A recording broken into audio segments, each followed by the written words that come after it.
اور रजब भट्ट मलऊन, ये जो शिया राफजी ने नमूस रिसाल पर जो हमला किया है ना, जो लोग कह रहे हैं कि इसकी सजा क्या है, आइए हम आपको बताते हैं कि इसकी सजा क्या है।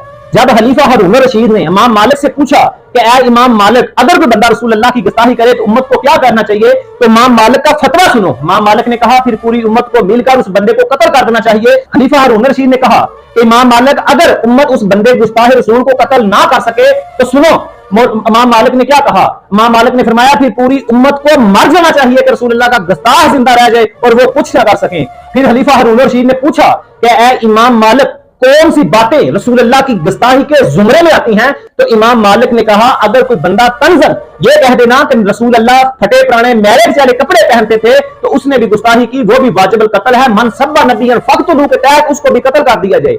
और इस रजब भट्ट मलऊन नामी जो इसने तो डायरेक्ट 295 नमूस रिसाल पर हमला किया है, इसकी कौन कहता माफी, इसकी कोई माफी नहीं इस्लाम में।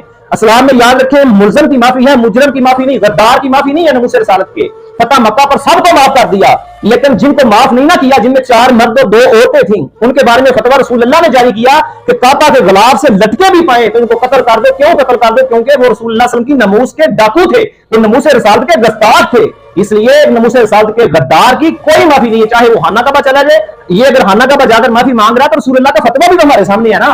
रसूल अल्लाह फरमाया अगर काबा के गिलाफ से लटके भी पाए तो उनको कत्ल कर दो।